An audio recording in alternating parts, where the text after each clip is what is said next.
तो hello all my dear students, I hope you all are doing good. मैं उम्मीद करता हूं आप सब लोग बहुत ही बढ़िया होंगे। तो जिसका था इंतजार वो घड़ी आ चुकी है, वो है आईसीएआई ने अपने एमसीक्यूज रिलीज कर दिए आपके एग्जाम के लिए। ठीक है, अब इसमें दिक्कत यह है कि आईसीएआई ने बहुत ज्यादा एमसीक्यूज रिलीज नहीं किए, सिर्फ 50 एमसीक्यूज ही रिलीज किए, लेकिन अच्छे एमसीक्यूज है। बहुत सारे कॉन्सेप्ट्स को कवर करने वाले एमसीक्यूज है। एग्जाम में भी ऐसे किस्म के एमसीक्यूज ही आते हैं।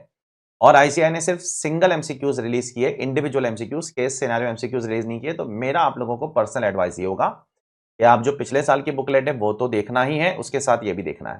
ठीक है, ये पहले देखोगे आप, उसके बाद पिछले साल की बुकलेट भी आपको देखना है। पिछले साल की बुकलेट का एक्सप्लेनेशन ऑलरेडी यूट्यूब चैनल पे है हमारे। मैराथन भी है, इंडिविजुअल भी है, उसमें 297 एमसीक्यूज थे, प्लस ये 50 और एमसीक्यूज आपके पास आ गए। तो आपको क्या करना है, पिछले साल का एमसीक्यू भी देखना है, और ये वाले जो लेटेस्ट वाले वो तो हर कोई देखेगा। इस दौड़ में तो सब भागेंगे, लेकिन वो वाला छोड़ देंगे सब लोग, तो वो नहीं छोड़ना है। इंस्टीट्यूट वहीं से क्वेश्चन पूछ लेगा फिर।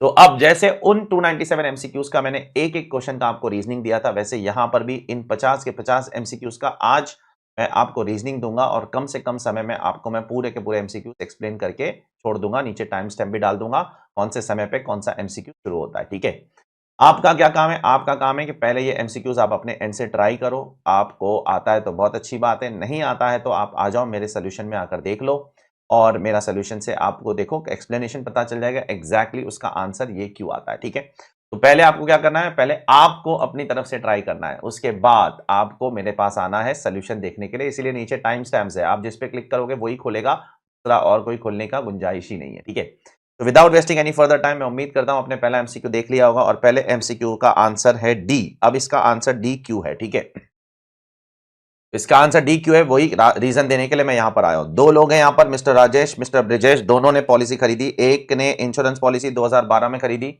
तो इंश्योरेंस पॉलिसी अगर 2012 में खरीदोगे तो आपका अगर annual premium 20% of sum assured तक होगा तो भी माफ होता है। 2003 से 2012 के बीच में जो भी पॉलिसी खरीदता है उनको 20% ऑफ सम अश्योर्ड भी होगा तो माफ हो जाता है। इसलिए मिस्टर राजेश के ऊपर माफ है, और इसलिए मिस्टर राजेश का टीडीएस भी नहीं कटेगा। क्यों माफ है? क्योंकि मिस्टर राजेश का पॉलिसी का प्रीमियम कितना है, 1.1 लाख, और सम अश्योर्ड कितना है, 10 लाख। तो 1.1 लाख डिवाइड बाय 10 लाख अगर आप करोगे तो 11% होता है, जो 20% से कम है। तो मिस्टर राजेश के ऊपर टैक्स नहीं लगेगा, 1010D का एग्जेम्पशन मिलेगा, और क्योंकि उसको 1010D का एग्जेम्पशन मिल रहा है उसके ऊपर उसको टीडीएस भी काटने की जरूरत नहीं है। अब ब्रिजेश के बारे में बात करते हैं। ब्रिजेश ने एक दिन लेट कर दिया। अगर 2012 से 2013 के बीच में खरीदते हो तो आपका annual premium 10% of sum assured से ज्यादा नहीं होना चाहिए। यहां पर आपका एनुअल प्रीमियम 11% है, तो अब आपका टीडीएस कटेगा। अब टीडीएस, अब आपके हाथ में टैक्सेबल है ये 13 लाख रुपए, लेकिन ये पूरा टैक्सेबल नहीं होता है। कितना टैक्सेबल होता है? नेट इनकम टैक्सेबल होता है। नेट इनकम क्या होती है सर? 13 लाख रुपए माइनस, माइनस कितना सर? माइनस 10 साल का प्रीमियम। 2012 से लेकर 2022 तक जो प्रीमियम भरा है वो कितना है? वो 11 लाख रुपए का प्रीमियम है। तो ये जो 11 लाख रुपए का प्रीमियम है इसमें से माइनस होता है। तो जितना भी पैसा आपको मिला 13 लाख माइनस जितना आपने प्रीमियम भरा 11 लाख, तो बच गया कितना? 2 लाख रुपए। वो 2 लाख रुपए आपके हाथ में टैक्सेबल है। ठीक है, वो नॉर्मली टैक्सेबल है जैसे इनकम फ्रॉम अदर सोर्स जैसा, लेकिन उस पर टीडीएस कितना कटता है? 194D के अंदर, 194D के अंदर उस पर 5% टीडीएस कटता है। इसलिए यहां पर आपका जो टीडीएस का अमाउंट होगा वो 10,000 रुपया हो जाएगा। इसलिए आपका आंसर पॉइंट नंबर डी है। मिस्टर राजेश के लिए कोई टीडीएस काटने की जरूरत नहीं है क्योंकि राजेश के हाथ में एग्जेम्प्ट है, और मिस्टर ब्रिजेश के लिए टैक्सेबल है, इसलिए उसका 2 लाख रुपए के ऊपर 5% का टीडीएस आ जाएगा। चेक कर लो, फिर आगे बढ़ते हैं। अब क्वेश्चन नंबर 2 की तरफ बढ़ते हैं। क्वेश्चन नंबर 2 के अंदर क्या हो रहा है? एबीसी लिमिटेड दो चीज लीज पर ले रहा है। एक तो बिल्डिंग लीज पर ले रहा है, तो बिल्डिंग के ऊपर टीडीएस आ जाएगा कहां पर? 194I के अंदर, और साथ साथ में मशीनरी भी लीज पर ले रहा है, उस पे भी टीडीएस आ जाएगा 194I के अंदर। तो बिल्डिंग के ऊपर टीडीएस पहले, लेकिन दोनों का मिलाकर लिमिट 2,40,000 क्रॉस होना चाहिए। ठीक है, और उसमें सिक्योरिटी डिपॉजिट लेना है क्या? क्या सिक्योरिटी डिपॉजिट पे टीडीएस कटता है? सिक्योरिटी डिपॉजिट जो रिफंडेबल है उस पे टीडीएस नहीं कटता है। अगर नॉन रिफंडेबल होता तो टीडीएस कट जाता। तो यहां पर ये रिफंडेबल सिक्योरिटी डिपॉजिट पे टीडीएस नहीं काटने का, टीडीएस सिर्फ एक्चुअल रेंट पे काटने का, सिक्योरिटी डिपॉजिट पे नहीं काटने का। तो बिल्डिंग पे एक्चुअल रेंट कितना आता है? 20,000 रुपया पर मंथ, जुलाई से मार्च, मतलब 9 महीने का 1,80,000, 9 महीने का 1,80,000। बिल्डिंग पे 10% टीडीएस। यहां पर देखो सिक्योरिटी डिपॉजिट पे टीडीएस नहीं आएगा। और जो मशीनरी है वो कितने महीने के लिए? वो अक्टूबर से, तो अक्टूबर से मार्च कितना हो जाता है? 6 महीना हो जाता है। 6 महीने पे 90,000, 90,000 पे मशीनरी प्लांट इक्विपमेंट के ऊपर गवर्नमेंट कितना टीडीएस काटती है? 2%। दोनों मिलाकर 2,40,000 क्रॉस होता है, इसलिए टीडीएस काट रहा हूं। अगर दोनों मिलाकर 2,40,000 के नीचे होता तो टीडीएस नहीं काटता। प्लस सिक्योरिटी डिपॉजिट का पॉइंट यहां पर कंफ्यूज करने डाला है। आप 194I चेक करना अपनी टेक्स्ट बुक के अंदर, इजी नोट्स में, वहां पर भी मैंने लिखा हूं कि रिफंडेबल सिक्योरिटी डिपॉजिट पे टीडीएस नहीं कटता है, नॉन रिफंडेबल होगा तो कट जाएगा। ठीक है, चेक कर लो, यहां पर रिफंडेबल वाला है। क्वेश्चन नंबर 3 की तरफ चलते हैं। मिस्टर वलिश करके एक इंडिविजुअल है, वो किधर तो नौकरी वोकरी करता है, ठीक है। वो 50,000 रुपए का हर महीने रेंट देता है अपने लैंडलॉर्ड को। क्या वो टीडीएस काटेगा? देखो, रेंट के लिए दो ही सेक्शन है, एक तो 194 आई में तो काट नहीं सकता है, क्योंकि आई में सिर्फ बिजनेस वाले कवर्ड है या प्रोफेशन वाले कवर्ड है। वो भी कब कवर्ड है? इंडिविजुअल एचयूएफ के लिए कब एप्लीकेबल है आई? अगर पिछले साल का बिजनेस का टर्नओवर 1 करोड़ जाता है या प्रोफेशन का टर्नओवर 50 लाख जाता है, तो आई तो पॉसिबल नहीं है, छोड़ दो, ठीक है। आई भी पॉसिबल है क्या? आई भी पॉसिबल होता था अगर 50,000 से ज्यादा रेंट होता, तो एग्जैक्ट 50,000 पे आई भी पॉसिबल नहीं है। 50,000 से ज्यादा रेंट होगा तो आई भी पॉसिबल है। मिस्टर वलिश यहां पर कोई भी टीडीएस काटने के लिए ऑब्लिगेटेड नहीं है। देखो एक एक एग्जैक्ट अमाउंट के साथ कैसे खेलता है इंस्टीट्यूट, देखो चेक करो। चौथे क्वेश्चन की तरफ बढ़ते हैं। मिस्टर हरी एक इंटीरियर डेकोरेटर है और वो बोलता है कि वो 44 एडीए में प्रॉफिट डिक्लेयर करता है। करंट ईयर में भी 44 एडीए में प्रॉफिट डिक्लेयर कर रहा है, मतलब उसका टर्नओवर 50 लाख से कम है। और पिछले साल में भी, अर्लियर ईयर्स में भी उसने वही किया है, मतलब उसका टर्नओवर पिछले साल में भी 50 लाख रुपए से कम है। अब अगर प्रोफेशनल वाले का पिछले साल का टर्नओवर 50 लाख रुपए से कम है, तो उसको कमीशन का सेक्शन एप्लीकेबल नहीं हो सकता है 194H वाला, और उसको कॉन्ट्रैक्ट का सेक्शन भी एप्लीकेबल नहीं हो सकता है। लेकिन क्या उसको 194M एप्लीकेबल हो सकता है? हाँ, हो सकता है। अगर पूरे साल में 50 लाख रुपए से ज्यादा का पेमेंट करते हो तो एप्लीकेबल होगा। तो बारीकी से सुनना, मिस्टर हरी का पिछले साल का ग्रॉस रिसीट 50 लाख से कम है, ये तो नक्की बात है, क्योंकि वो 44 एडीए फॉलो करता है, तो पिछले साल का ग्रॉस रिसीट तो 50 लाख से कम ही होगा। तो अब उसके लिए 194H और 194C तो एप्लीकेबल नहीं है। लेकिन क्या 194M एप्लीकेबल हो सकता है? वो भी एप्लीकेबल नहीं होगा, क्योंकि उसने ना दो अलग आदमी लोगों को पैसा दिया है। 10 लाख रुपया मिस्टर लाल को दिया, तो वहां पर 194M एप्लीकेबल नहीं हो सकता है, ठीक है। और 50 लाख रुपया एग्जैक्टली मिस्टर श्याम को दिया है, तो वहां पर 194M वहां भी एप्लीकेबल नहीं हो सकता है। अगर वो दोनों मिलाकर एक ही बंदे को देता ना, तो 50 लाख क्रॉस हो जाता, और अगर 50 लाख क्रॉस हो जाता तो फिर टीडीएस काटना पड़ जाता था 5% पे 194M पे। तो मैं आपको फिर से अल्टीमेट कंक्लूजन बता देता हूं।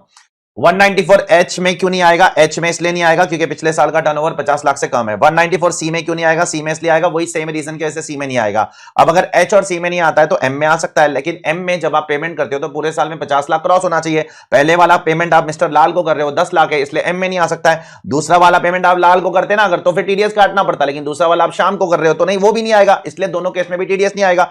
इसलिए यहां पर H में भी टीडीएस नहीं आएगा, C में भी टीडीएस नहीं आएगा, और 194M में भी टीडीएस नहीं आएगा। चेक कर लो फटाफट। नेक्स्ट क्वेश्चन की तरफ बढ़ते हैं। Question number 5। देखो यहां पर दो बाप बेटों की कहानी है। सबसे पहले बेटे की बात करता हूं, मिस्टर संजय। संजय के केस में क्या हो रहा है? संजय एक सैलरीड इंडिविजुअल है। सैलरीड इंडिविजुअल है मतलब वो बिजनेस नहीं करता है। अब वो 40 लाख रुपया पे कर रहा है किसी को ब्रोकरेज, बस। तो क्या 194H एप्लीकेबल होगा? 194H एप्लीकेबल नहीं हो सकता है, क्योंकि सैलरीड इंडिविजुअल के लिए 194H एप्लीकेबल नहीं है। पिछले साल का टर्नओवर 1 करोड़ या 50 लाख से ज्यादा होना चाहिए। क्या 194M एप्लीकेबल होगा संजय को? M भी एप्लीकेबल नहीं हो सकता है, क्योंकि M के अंदर पूरे साल का पेमेंट 50 लाख रुपए से ज्यादा होना चाहिए, तो संजय टीडीएस नहीं काटेगा। अब उसके फादर की बात करते हैं। फादर भी एक सैलरीड इंडिविजुअल ही हो, पेंशनर है, उनको पेंशन मिलती है, ठीक है। लेकिन उन्होंने क्या किया है? उन्होंने पूरे साल में 52 लाख रुपीस का पेमेंट किया है कंस्ट्रक्शन के लिए, अपने घर के लिए। अब उनके लिए भी 194C एप्लीकेबल नहीं हो सकता। देखो दो कारण से 194C एप्लीकेबल नहीं हो सकता है। पहला कारण तो इंडिविजुअल है, बिजनेस नहीं कर रहा है, तो 194C कैसे एप्लीकेबल होगा? दूसरा कारण इंडिविजुअल है, बिजनेस कर भी रहा है और पर्सनल पर्पस के लिए पेमेंट कर रहा है, तो 194C एप्लीकेबल नहीं हो सकता है। लेकिन 194C एप्लीकेबल नहीं होगा, लेकिन फादर के लिए 194M एप्लीकेबल हो जाएगा, क्योंकि फादर पूरे साल में कॉन्ट्रैक्ट के लिए 50 लाख रुपए से ज्यादा का पेमेंट कर रहे हैं, तो फादर 5% टीडीएस काटेंगे। चेक करो, पॉइंट नंबर डी आंसर है इसका। क्वेश्चन नंबर 6 की तरफ बढ़ते हैं। क्वेश्चन नंबर 6 के अंदर क्या बोला गया है कि एक associate Kunal and company LLP, उसने बैंक से 125 लाख रुपया विड्रॉ किया और वो हमेशा रिटर्न भरता है। उसने पिछले सालों का रिटर्न भी हमेशा भरा है। तो अगर इंसान हमेशा रिटर्न भरता है और अगर 1 करोड़ से ज्यादा विड्रॉ करता है, तो एक्सेस अमाउंट पे उसको 2% बैंक टीडीएस काटेगी। तो एक्सेस अमाउंट कितना है? 25 लाख रुपए एक्सेस अमाउंट है। तो 25 लाख पे 2% कितना होता है? 50,000 रुपए। तो इसका आंसर आ जाएगा 50,000 रुपए। हाँ, अगर वो रिटर्न नहीं भरता तो 20 लाख से 1 करोड़ तक 2%, फिर 1 करोड़ के ऊपर 5%। लेकिन वो रिटर्न भर रहा है, तो यहां पर सिर्फ और सिर्फ 25 लाख रुपए के ऊपर आप 2% टीडीएस काटोगे, जो आंसर आएगा 50,000 रुपए। चेक कर लो। क्वेश्चन नंबर 7 की तरफ चलते हैं। क्वेश्चन नंबर 7 में क्या हो रहा है? मिस्टर रवीश कैनरा बैंक से पैसा विड्रॉ कर रहे हैं 3 अलग अलग स्टेजेस में, ठीक है। अब मिस्टर रवीश ने पिछले 3 सालों का रिटर्न नहीं भरा है। अब उन्होंने टोटल कितना विड्रॉ किया है? 99 लाख विड्रॉ किया है। अगर पिछले 3 साल का अगर रिटर्न नहीं भरा है और 99 लाख विड्रॉ किया तो भी टीडीएस कटेगा। 99 माइनस 20 लाख, 20 लाख के ऊपर जितना भी अमाउंट है 1 करोड़ तक कितना है? 79 लाख है। 79 लाख के ऊपर उनका टीडीएस कट जाएगा 2% का, और वो आंसर आ जाएगा 1,58,000 रुपीज। चेक कर लो, ठीक है। क्वेश्चन नंबर 8 की तरफ चलते हैं। मिस्टर गणेश करके एक बंदा है, वो स्टील फैक्ट्री चलाता है और उसके पिछले साल का टर्नओवर 1 करोड़ रुपए से ज्यादा है, तो उसके लिए 194J एप्लीकेबल हो जाएगा। अब वो किसी चार्टर्ड अकाउंटेंट से कंसल्टेंसी सर्विस ले रहा है और उसको 1,84,000 रुपीज का कंसल्टेंसी सर्विस ले रहा है, तो अगर एक इंडिविजुअल जिसका पिछले साल का टर्नओवर 1 करोड़ रुपए से ज्यादा है, अगर वो चार्टर्ड अकाउंटेंट को कंसल्टेंसी सर्विस के लिए 30,000 रुपीज के ऊपर पेमेंट करता है, तो उसका टीडीएस कितना हो जाएगा? 10% हो जाएगा, चेक कर लो। और 18,400 रुपीज उसका टीडीएस आएगा। और वो कब तक डिपॉजिट करेगा? अप्रैल का टीडीएस कब तक डिपॉजिट करना होता है? अगले महीने की 7 तारीख तक डिपॉजिट करना होता है। इसीलिए अप्रैल का अगर वो है टीडीएस, तो अगर टीडीएस अप्रैल में काटा है तो डिपॉजिट कब तक करोगे आप? 7 मई 2022 तक। ठीक है, तो बहुत ही ज्यादा सिंपल क्वेश्चन है। अगले क्वेश्चन की तरफ बढ़ते हैं, जो बहुत इंपॉर्टेंट क्वेश्चन है टीसीएस के ऊपर। एक बंदा है, उसको बाहर घूमने जाने का है। अगर आप ओवरसीज टूर प्रोग्राम पैकेज के लिए जाते हो और बाहर घूमने जाते हो, उसके लिए पैसा देते हो, मलेशिया सिंगापुर घूमने जा रहा है अपनी बीवी के साथ, ठीक है, तो उसमें आपको टीसीएस कलेक्ट होगा और उसमें कोई 7 लाख का बेसिक एग्जामिशन लिमिट नहीं मिलता है आपको। तो उसमें टीसीएस कलेक्ट हो जाएगा 2061G के अंदर। कितना टीसीएस? पूरे 3 लाख रुपए के ऊपर 5% का टीसीएस। उसमें आपको 7 लाख रुपए का एग्जामिशन नहीं है। अब और एक कारण से वो पैसा बाहर भेज रहा है, वो अपने बच्चे के एजुकेशन के लिए पैसा बाहर भेज रहा है और उसके लिए उसने इंडिया की फाइनेंशियल इंस्टीट्यूशन मतलब एसबीआई से लोन लिया है। तो अगर आप इंडिया की फाइनेंशियल इंस्टीट्यूशन से लोन लेकर पैसा बाहर भेजते हो, कितना भेज रहे हो? 10 लाख। तो सबसे पहले तो आपको 7 लाख रुपए का एग्जामिशन मिल जाएगा और बचे हुए अमाउंट पे सिर्फ 0.5% का टीसीएस कलेक्ट होता है। वैसे केस में याद करो तो यहां पर जो आप घूमने जा रहे हो उस पे पूरे अमाउंट पे 5% और जो बच्चे के एजुकेशन के लिए जो आप भेज रहे हो पैसा 10 लाख, उसमें 7 लाख का पहले एग्जामिशन मिलेगा, बचे हुए 3 लाख पे आपको 0.5% का टीसीएस कलेक्ट होगा। ठीक है, क्वेश्चन नंबर 10 की तरफ चलते हैं। ये एक अच्छा क्वेश्चन है। यहां पर 2 लोग हैं, एक सेलर है एक बायर है। सपोज मैं सेलर हूं, मैं महेश हूं, और आप बायर हो, आप XYZ लिमिटेड हो। अब सेलर का पिछले साल का टर्नओवर देखो 10 करोड़ से ज्यादा है और बायर का भी पिछले साल का टर्नओवर 10 करोड़ से ज्यादा है। अब बायर अगर आपसे 50 लाख से ज्यादा का गुड्स खरीदता है, ठीक है, तो अब यहां पर देखा जाए तो आपके लिए भी 206C1H एप्लीकेबल है और बायर के लिए भी 194Q एप्लीकेबल है।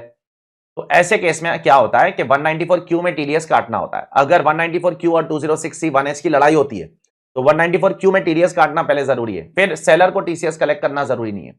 तो इस केस में ना जो बायर है ना, बायर देखो, बायर का पिछले साल का टर्नओवर 10 करोड़ से ज्यादा है। बायर कौन है? XYZ limited.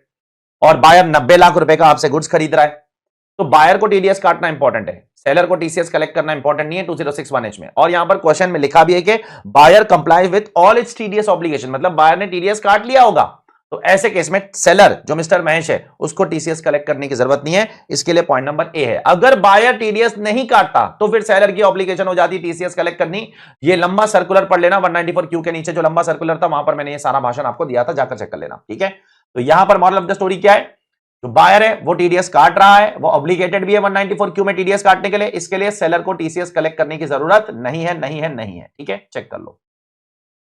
अब क्वेश्चन नंबर 11 जो है वो है सेक्शन 271 AAB पेनाल्टी के ऊपर। तो सपोज अगर आपके ऊपर आज सर्च एंड सीजर हो जाता है, कभी अप्रैल 2022 में सर्च हो गया, ठीक है, तो ये वाला साल 22-23 और पिछला साल 21-22 ये दोनों साल माने जा सकते हैं एज स्पेसिफाइड प्रीवियस ईयर।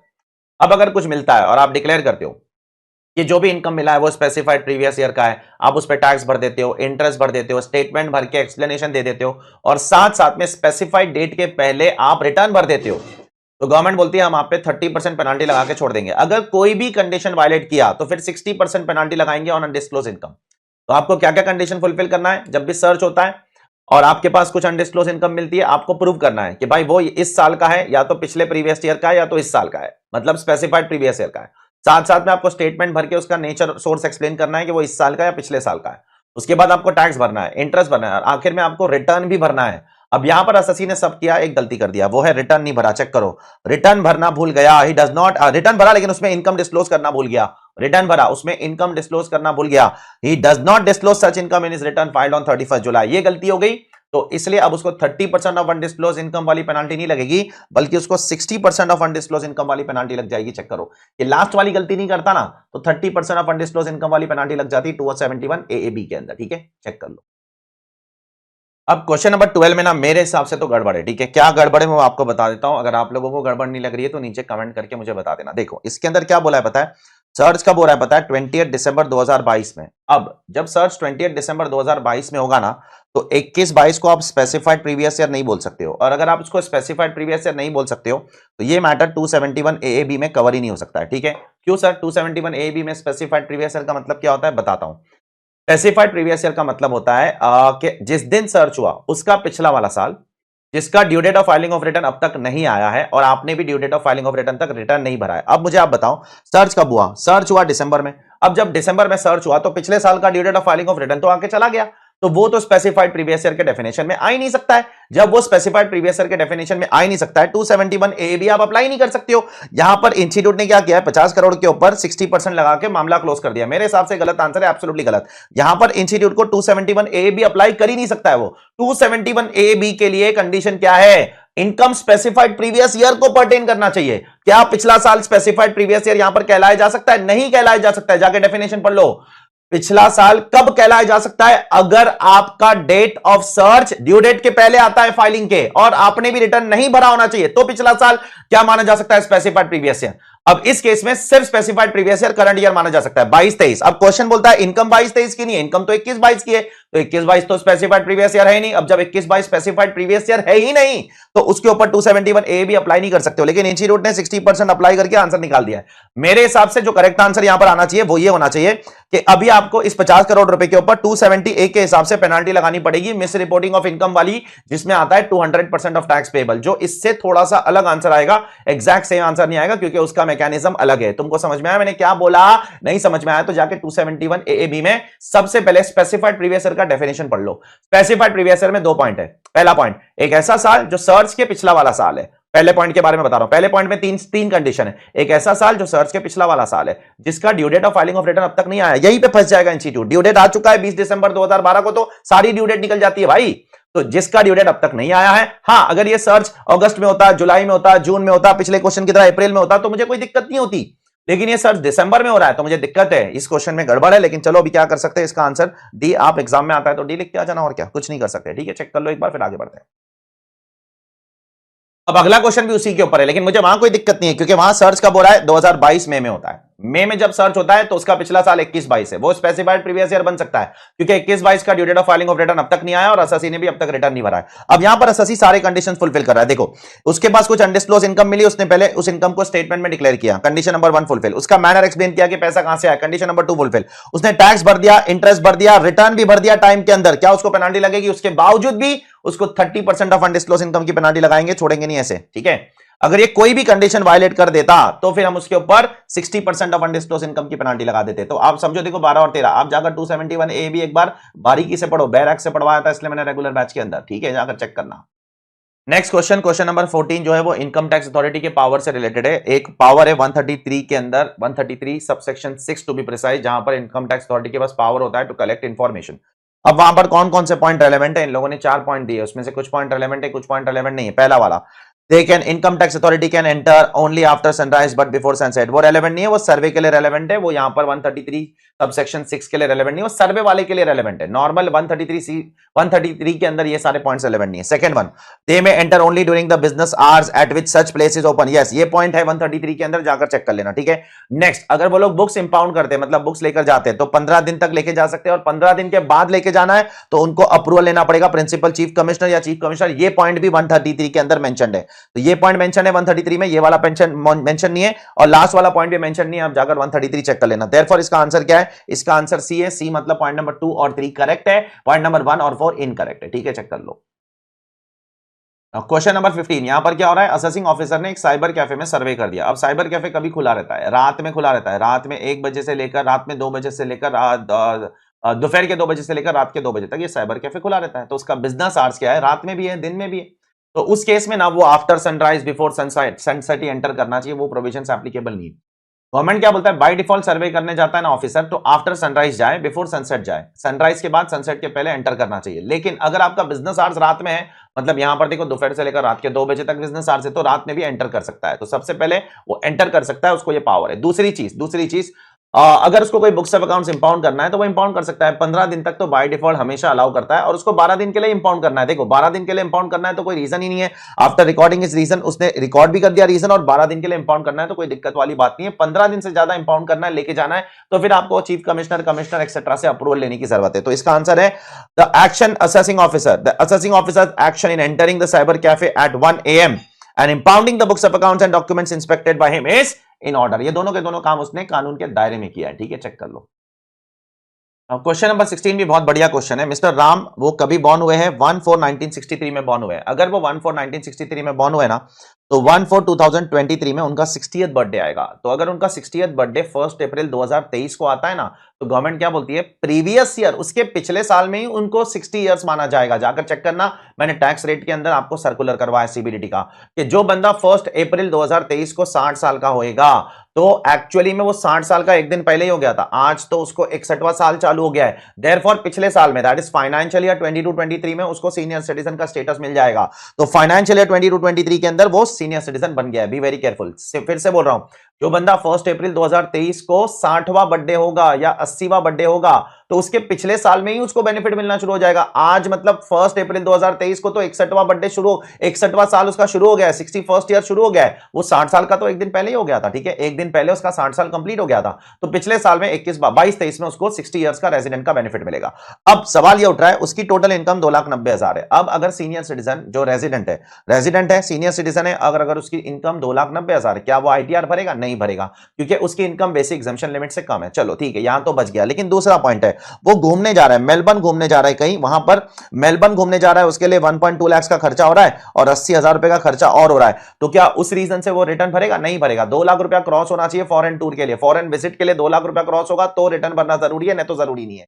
लेकिन तीसरे कारण में फंस जाएगा, वो 10,000 रुपया मंथली इलेक्ट्रिसिटी बिल भर रहा है, पूरे साल में 1,20,000 रुपए का इलेक्ट्रिसिटी बिल भर रहा है। जो भी बंदा पूरे साल में 1 लाख रुपए से ज्यादा का इलेक्ट्रिसिटी बिल भरता है, उसको आईटीआर भरना जरूरी है। तो बेसिक एग्जम्पशन लिमिट से तो उसकी इनकम कम है, वहां तो बच गया। वो फॉरेन विजिट करने जा रहा है, उसकी वजह से भी बच गया, क्योंकि 2 लाख क्रॉस नहीं हो रहा है, एग्जैक्ट 2 लाख है। लेकिन 1 लाख रुपए से ज्यादा का इलेक्ट्रिसिटी बिल भर रहा है, उसकी वजह से वो नहीं बच पाएगा। इसलिए तीसरे रीजन की वजह से उसको क्या करना पड़ेगा? आईटीआर भरना पड़ेगा। पॉइंट नंबर सी की वजह से चेक कर लो।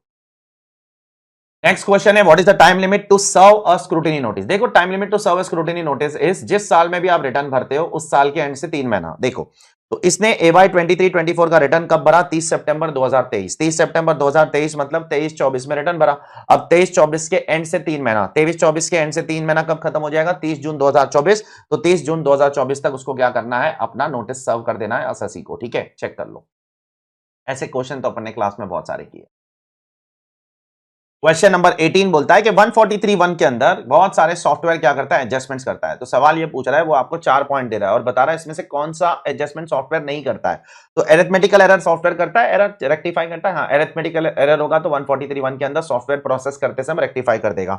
Incorrect claim apparent from any information in the return, क्या इसको रेक्टिफाई करता है सॉफ्टवेयर? यस। अगर कुछ incorrect claim apparent from information in the return है, उसके अंदर 3 और पॉइंट्स गवर्नमेंट ने डाले, अगर उसमें से कुछ भी होगा तो वो रेक्टिफाई कर देगा। नेक्स्ट, अगर टैक्स ऑडिट रिपोर्ट के अंदर कोई एक्सपेंडिचर मेंशन है लेकिन आईटीआर के अंदर वो इंफॉर्मेशन मेंशन नहीं है, तो क्या सॉफ्टवेयर उसको रेक्टिफाई करता है? हाँ, एक्सपेंडिचर को भी रेक्टिफाई करता है, इनकम को भी रेक्टिफाई करता है। टैक्स ऑडिट रिपोर्ट में कोई इनकम टैक्सेबल है या एक्सपेंडिचर डिसअलाउड है, लेकिन आईटीआर में उसका इफेक्ट नहीं दिया है, तो दोनों के दोनों केस को वो क्या करेगा? सॉफ्टवेयर पकड़ के एड बैक कर देगा। लेकिन लास्ट वाला पॉइंट 26AS जैसा कोई पॉइंट 143(1) में मेंशन नहीं है, तो ये लास्ट वाला पॉइंट वो रेक्टिफाई नहीं करेगा। 143(1) का सॉफ्टवेयर को जब भी रिटर्न प्रोसेस करेगा और इंटीमेशन जनरेट करेगा, तो ये लास्ट वाला पॉइंट वो रेक्टिफाई नहीं करता, क्योंकि ये पॉइंट उनकी लिस्ट में मेंशन नहीं है, जाकर चेक कर लेना, ठीक है।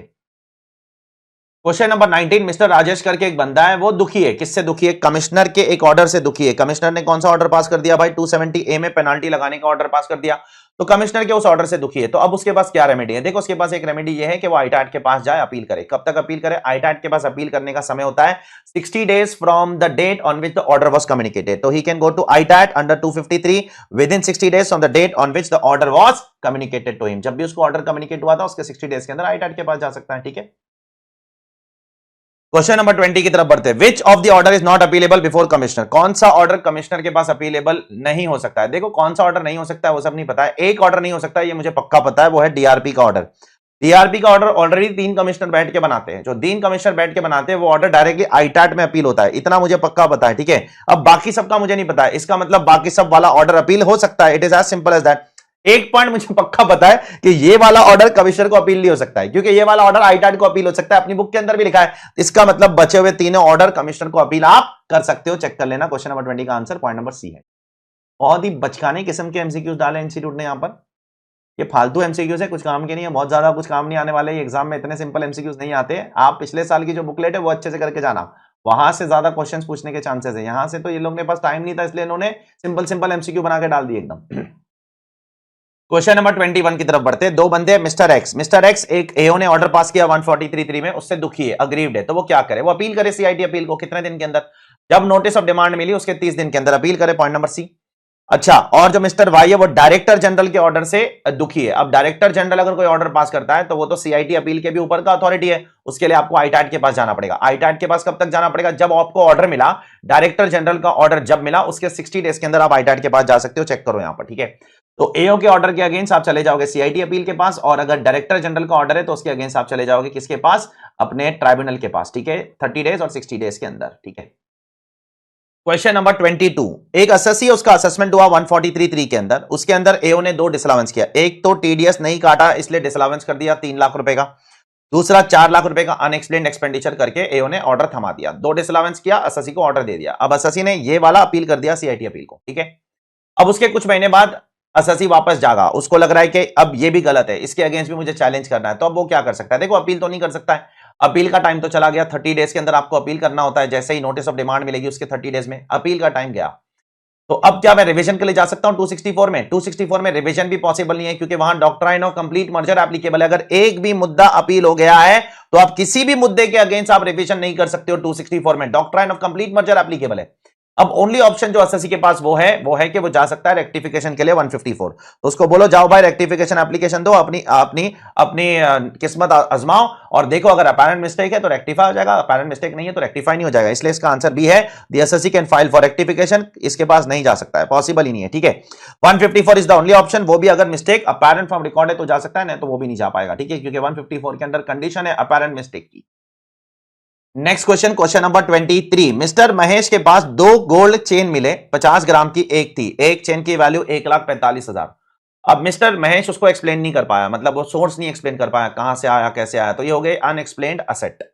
अब अनएक्सप्लेन्ड असेट अगर हो जाएगा तो 115 बीबी के अंदर आपके ऊपर क्या लग जाता है? 78% टैक्स। याद करो, तो उसके पास दो गोल्ड चेन है, एक चेन की वैल्यू 1,45,000, 145 इंटू 2, 2,90,000 अनडिस्क्लोज्ड इनकम है, उसको एक्सप्लेन नहीं कर पा रहा है। तो क्वेश्चन पूछ रहा है 115 बीबी में महेश को क्या करना पड़ेगा? टैक्स भरना पड़ेगा, और क्या, कितना? 78% टैक्स ऑफ 2,90,000, 78% टैक्स ऑफ 2,90,000 निकालोगे तो आंसर आ जाएगा 2,26,200। चेक कर लो, यही आपका आंसर है।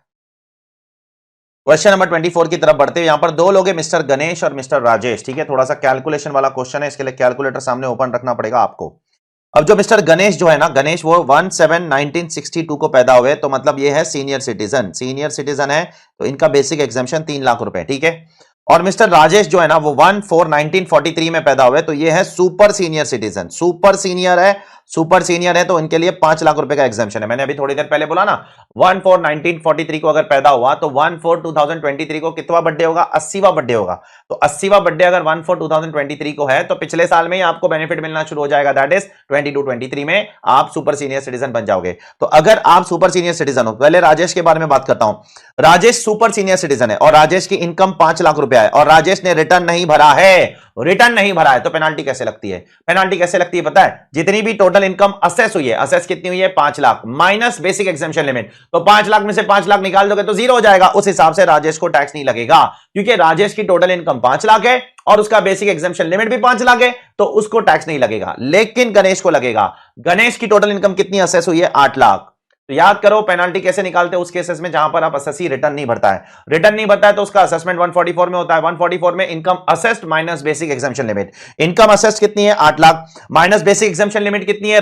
गणेश की बेसिक एग्जाम्शन लिमिट 3 लाख है, तो 5 लाख रुपया गणेश के केस में अंडर रिपोर्टेड इनकम। अब टैक्स आप 5 लाख पे नहीं निकालते हो, याद करो, टैक्स आप 8 लाख पर ही निकालोगे। 8 लाख, 80 लाख नहीं, 8 लाख पे जब मैं टैक्स निकालने जाऊंगा तो 3 लाख तक कुछ नहीं आएगा। 3 लाख से 5 लाख तक 5% विल कम टू 10,000 और उसके बाद 5 लाख से 8 लाख तक 60,000, तो 70,000 हो गया। उसके ऊपर 4% सेस, तो आपका टैक्स आ जाएगा 72,800 रुपीज।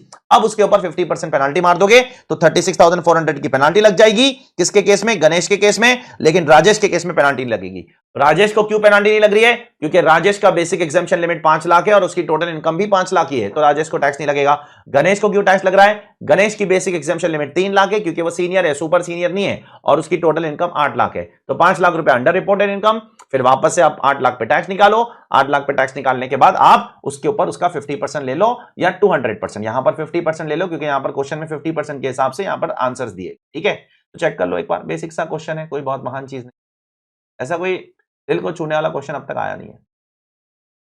अब क्वेश्चन नंबर 25 भी एक सिमिलर क्वेश्चन ही है, जिसके अंदर मिस्टर दिनेश एक रेजिडेंट है, उनकी एज 47 इयर्स है, उन्होंने भी रिटर्न नहीं भरा है और उनका असेसमेंट हो गया 147 में 144 में सॉरी, तो 18 लाख रुपए की इनकम असेस हो गई। अब income assessed 18 lakh minus income basic exemption limit 2.5 lakh, तो 15.5 लाख रुपए अंडर रिपोर्टेड इनकम।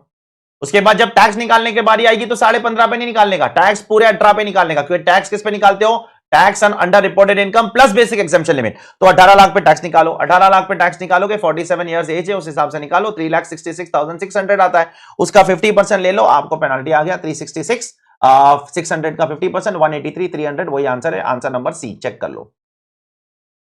अब अगला क्वेश्चन, क्वेश्चन नंबर 26 जो है वो है 269 एसएस के ऊपर और 271 डी के ऊपर। यहां पर क्या हो रहा है, मिस्टर एक्स बंदा है और यहां पर एक एनबीएफसी है, उसने पहले एनबीएफसी को 12,000 रुपया कैश दिया, तो एनबीएफसी ने आपसे 12,000 रुपया कैश लिया, ले सकता है, ले सकता है 20,000 रुपए तक, कोई दिक्कत नहीं है, ठीक है। उसके बाद उसने एनबीएफसी को क्या दिया, 7,500 रुपए का बैरर चेक दिया, तो 12 प्लस 7.5 कितना होता है, 19.5, चल जाएगा, कोई दिक्कत नहीं है, अभी भी 20,000 क्रॉस नहीं हुआ। उसके बाद वो बहुत चालाक है, उसके बाद उसने क्या किया, उसने उसको कैश या बैरर चेक से नहीं दिया, उसने अकाउंट पे ही चेक से दिया, तो कोई दिक्कत नहीं है, यहां पर उसको पेनल्टी लगी नहीं सकती है, क्योंकि उसका जो कैश पोर्शन है वो 20,000 या उससे ज्यादा नहीं जाता है, सिर्फ 19,500 है, 19,500 जैसे हो गया, उसके बाद उसने क्या लेना शुरू कर दिया, अकाउंट पे ही चेक से पैसा लेना शुरू कर दिया, तो यहां पर 271 डी की पेनल्टी नहीं लगेगी, यहां पर 269 एसएस भी अट्रैक्ट नहीं होगा। आप बोलोगे सर एनबीएफसी वालों को माफ नहीं है, नहीं, बैंकिंग इंडस्ट्रीज को माफ है कि वो लोग कैश ले सकते हैं, एनबीएफसी वालों को माफ नहीं है, बैंक को माफ है, कोऑपरेटिव बैंक को माफ है, पोस्ट ऑफिस को माफ है, गवर्नमेंट कंपनीज को माफ है, लेकिन एनबीएफसी को माफ नहीं है। एनबीएफसी के लिए 269 एसएस और 269 टी दोनों प्रोविजन एप्लीकेबल होते हैं, ठीक है, चेक कर लो। यहां एप्लीकेबल नहीं है क्योंकि लिमिट क्रॉस नहीं होती, ठीक है, जैसे लिमिट क्रॉस होने जाती है वो चतुराई से फिर अकाउंट पे ही चेक से पैसा लेना शुरू कर देता है, चेक कर लो। Next, XYZ limited, question number 27। XYZ limited एक कंपनी है, उसने अपना इंटरनेशनल ट्रांजैक्शन रिपोर्ट में रिपोर्ट करना भूल गया, ठीक है, जो फॉर्म 3CB की रिपोर्ट होती है ना 92E के अंदर, उसमें रिपोर्ट करना भूल गया। तो अगर आप ट्रांजैक्शन रिपोर्ट नहीं करते हो, किसके साथ ट्रांजैक्शन कर रहा है वो, एक स्पेसिफाइड फॉरेन कंपनी के साथ ट्रांजैक्शन करता है। सर स्पेसिफाइड फॉरेन कंपनी कौन होती है, एक ऐसी फॉरेन कंपनी जिसमें एक इंडियन कंपनी का 26% या उससे ज्यादा स्टेक होता है, वो स्पेसिफाइड फॉरेन कंपनी होती है। वैसे ये सेक्शन अभी रेलेवेंट नहीं है, ये 115 बीबीडी के अंदर लिखा था जो इस साल से निकल चुका है। आप जाके टैक्सेशन ऑफ डिविडेंड का चैप्टर पढ़ना, देखो वहां पर आपको स्पेसिफाइड कंपनी सबसे पहला पैराग्राफ में दिखेगा, लेकिन वो सेक्शन अब निकल चुका है, तो ये वाला वर्ड भी इंस्टीट्यूट को अब नहीं यूज करना चाहिए, बट नेवरदलेस उन्होंने यूज किया, तो क्या कर सकते हैं, इतनी बारीकी से वो लोग अमेंडमेंट शायद देखे नहीं होंगे। देयरफॉर स्पेसिफाइड फॉरेन कंपनी के साथ कुछ ट्रांजैक्शन किया है, इंटरनेशनल ट्रांजैक्शन छोड़ो ना, वो सब इंटरनेशनल ट्रांजैक्शन किया है और रिपोर्ट नहीं किया है। अगर इंटरनेशनल ट्रांजैक्शन रिपोर्ट नहीं करोगे तो क्या होता है, सबसे पहले तो 271 के अंदर 2% of the value of transaction की पेनल्टी लगती है, और साथ साथ में याद करो मिस रिपोर्टिंग ऑफ इनकम की भी पेनल्टी लग सकती है। तो आपको दो पेनल्टी लगेगी, एक तो 2% of value of transaction for not reporting the transaction, और अगर ट्रांजैक्शन इंटरनेशनल ट्रांजैक्शन रिपोर्ट में डालते नहीं हो तो 200% वाली पेनल्टी भी लग सकती है। इसलिए आपको यहां पर क्या लगेगा, 2% ऑफ वैल्यू ऑफ ट्रांजैक्शन भी लग जाएगा और यहां पर आपको 200% ऑफ टैक्स पेबल वाली पेनल्टी भी लग जाएगी, दोनों पेनल्टी लग जाएगी, चेक कर लो। क्वेश्चन नंबर 28 की तरफ बढ़ते हैं। मिस्टर व्योमेश करके एक बंदा है, वो नॉन रेजिडेंट है और 61 इयर्स का। देखो 61 इयर्स का नॉन रेजिडेंट होने से कोई फायदा नहीं है, आपको बेसिक एग्जाम्पशन लिमिट 2.5 लाख ही मिलेगा। जो 3 लाख और 5 लाख का बेसिक एग्जाम्पशन लिमिट है ना, वो सिर्फ और सिर्फ रेजिडेंट्स के लिए। तो 61 इयर्स का अगर नॉन रेजिडेंट है तो उसको कुछ एक्स्ट्रा बेनिफिट नहीं मिलने वाला है। अब उसने रिटर्न नहीं भरा, फिर से वही घिसा पिटा क्वेश्चन, 13 लाख रुपया उनकी इसकी इनकम असेस हो गई, तो बस वही income assessed minus 2.5 lakh. 61 years का है तो ये धोखे में मत आ जाना 3 लाख मिलेगा, नहीं, नॉन रेजिडेंट है ना, रेजिडेंट होता तो 3 लाख मिलता। तो 13 lakh minus 2.5 lakh 10.5 lakh, 10.5 lakh under reported income. लेकिन टैक्स आप कितने पे निकालोगे, टैक्स तो 13 लाख पे ही निकालना है। 13 लाख पे टैक्स कितना आएगा, 2.5 लाख तक कुछ नहीं, फिर 5%, फिर 20%, फिर 30%, तो 2,10,600 उसका टैक्स आता है, उसका 50% निकालोगे तो 1,05,300 रुपए की पेनाल्टी आपको देनी पड़ेगी, चेक कर लो। तो प्रीवियस क्वेश्चन जैसा ये कुछ अलग नहीं है, यहां पर देख लो। अब क्वेश्चन नंबर 29 जो है वो मार्जिनल रिलीफ के ऊपर क्वेश्चन है। तो यहां पर एक डोमेस्टिक कंपनी है, वो 115 BAA फॉलो नहीं कर रही है और उसका पिछले साल का टर्नओवर 400 करोड़ रुपए के अंदर है, ठीक है। तो अगर कोई डोमेस्टिक कंपनी है जो 115 BAA फॉलो नहीं करती है, ऑल्टरनेटिव टैक्स रेजिम उसको नहीं चाहिए, उसका पिछले साल का टर्नओवर 400 करोड़ के अंदर है, तो उसका टैक्स रेट होगा 25%। अब वो कमा रहा है 10 करोड़ और 1 लाख रुपए। अब इसको मार्जिनल रिलीफ अप्लाई करना पड़ेगा, कैसे? तो सबसे पहले आप 10 करोड़ पे टैक्स निकालो, टैक्स प्लस सरचार्ज कितना आता है, टैक्स प्लस सरचार्ज, तो 10 करोड़ पे टैक्स कितना आएगा 25%, सरचार्ज कितना आएगा 7%, डोमेस्टिक कंपनी को 10 करोड़ तक 7% सरचार्ज लगता है, तो 10 करोड़ पे जो टैक्स और सरचार्ज है वो है 2,67,50,000। उसके बाद आप 10 करोड़ और 1 लाख पे टैक्स और सरचार्ज निकालो, तो 10 करोड़ और 1 लाख पे टैक्स कितना आएगा, 25% टैक्स और 12% सरचार्ज, तो ये टैक्स आ जाएगा 2,80,28,000। अब आप देखो 1 लाख एक्स्ट्रा कमाने की वजह से आपको कितना एक्स्ट्रा टैक्स देना पड़ रहा है। 1 लाख एक्स्ट्रा टैक्स कमाने की वजह से, 1 लाख एक्स्ट्रा इनकम कमाने की वजह से 10 करोड़ से लेकर 10 करोड़ 1 लाख पे जाने के लिए आपको 13-14 लाख रुपए का एक्स्ट्रा टैक्स देना पड़ रहा है, तो गवर्नमेंट बोलती है आपको मार्जिनल रिलीफ मिलेगा। उस केस में टैक्स कैसे निकालने का मालूम, बहुत सिंपल तरीका, मैंने 2 तरीके बताए थे, अब मैं यहां पर सिंपलर वाला ही बता रहा हूं। ये वाला जो टैक्स है ना, ये वाला, उसके ऊपर एक्स्ट्रा इनकम ऐड कर देने का, जितनी भी एक्स्ट्रा इनकम है वो ऐड कर देने का ये वाले टैक्स पे, वो आपकी हो जाएगी टोटल टैक्स। फिर उसके ऊपर 4% सेस मार देने का, सबसे आसान तरीका, जितना भी आपका 10 करोड़ पे टैक्स है उस पे आप एक्स्ट्रा इनकम जितना कमा रहे हो, कितना कमा रहे हो, 1 लाख, वो ऐड कर दो, उस पे 4% सेस मार दो, वही आपका आंसर हो जाएगा 2,79,24,000। चेक करो, इससे आसान मार्जिनल रिलीफ का कोई तरीका है नहीं, ठीक है, चेक कर लो फटाक से, मैंने 2 तरीके बताए थे। अब क्वेश्चन नंबर 30 फिर से मार्जिनल रिलीफ के ऊपर है। इस क्वेश्चन के अंदर भी जो डोमेस्टिक कंपनी है उसको 115BAA फॉलो नहीं करना है, लेकिन अब उसका टैक्स रेट बदल जाता है। उसका पिछले के पिछले साल का टर्नओवर 400 करोड़ के ऊपर है, तो अब उसका टैक्स रेट 30% हो जाएगा। अब वो कितना इनकम कमा रहा है, 10 करोड़ और 2 लाख, तो सबसे पहले आप 10 करोड़ पे टैक्स निकालोगे, टैक्स प्लस सरचार्ज, तो टैक्स प्लस सरचार्ज 10 करोड़ पे 30% टैक्स आएगा, क्योंकि पिछले के पिछले साल का टर्नओवर 400 करोड़ क्रॉस होता है, तो 10 करोड़ पे 30% टैक्स और 7% सरचार्ज आ जाता है 3,21,00,000। अब मैं ये वाला सब निकालने का कोशिश ही नहीं करता हूं, क्योंकि इसका कुछ यूज ही नहीं है डायरेक्ट निकालने का। 3,21,00,000 रुपए आ गया, उसके ऊपर एक्स्ट्रा इनकम जो भी आती है वो एड बैक कर देने का, तो 3,21,00,000 प्लस एक्स्ट्रा इनकम 3,23,00,000, उस पर 4% सेस मार देने का, आपको ऑटोमेटिकली मैजिक से आंसर आ जाएगा, चेक कर लो, ठीक है, कोई ज्यादा दिमाग लगाने की जरूरत नहीं है। एग्जाम में शॉर्टकट है, टाइम वेस्ट करने का टाइम नहीं हमारे पास एग्जाम में, ठीक है। तो जितना भी आप 10 करोड़ पे टैक्स निकालते हो निकाल लो, प्लस एक्स्ट्रा इनकम उसमें ऐड कर दो, प्लस 4% ऐड कर दो, खत्म हो गया, ठीक है, चेक कर लो। आपको ये वाला टैक्स अलग से निकालने की जरूरत नहीं है, ठीक है, वो तो एक बार बताने के लिए मैंने बता दिया, आगे से नहीं बताऊंगा।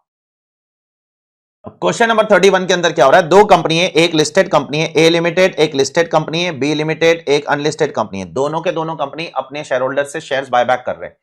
तो जब भी कोई इंडियन कंपनी अपने शेयर होल्डर से शेयर्स बायबैक करती है तो उसके ऊपर 115 QA एप्लीकेबल हो जाता है। लिस्टेड है अनलिस्टेड है उससे फर्क नहीं पड़ता है, दोनों के लिए ट्रीटमेंट सेम है।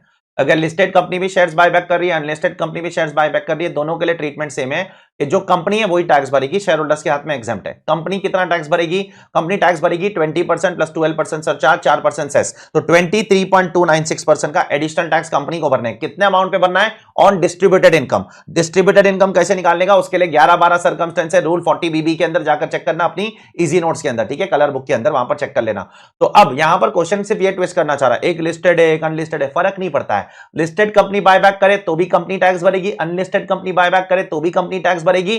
शेयर होल्डर्स के हाथ में दोनों केस में एग्जेम्प्ट है, 1034A के अंदर जाकर चेक कर लेना, ठीक है। दोनों केस में शेयर होल्डर्स एग्जेम्प्ट, दोनों केस में कंपनी पे टैक्स लगेगा on distributed income. Distributed income निकालने का गवर्नमेंट ने रूल बनाया, रूल 40BB, ठीक है। क्वेश्चन नंबर 32 पे बात करते हैं। गामा लिमिटेड करके एक इंडियन कंपनी है, उसने ना पूरे साल में डिविडेंड कमाया 150 लाख का। सर कैसे आया, देखो सबसे पहले उसको 108 लाख रुपए का डिविडेंड मिला नेट ऑफ टीडीएस, उसके ऊपर सामने वाली डोमेस्टिक कंपनी ने 10% टीडीएस काट के दिया, तो ग्रॉस डिविडेंड कितना मिला, ग्रॉस डिविडेंड उसको 120 लाख का मिलेगा, क्योंकि अगर 10% टीडीएस काट के 108 लाख होता है, डिवाइड बाय 90% करोगे तो ग्रॉस डिविडेंड 120 लाख आ जाएगा। तो 120 लाख का उसको डोमेस्टिक कंपनी से डिविडेंड मिला।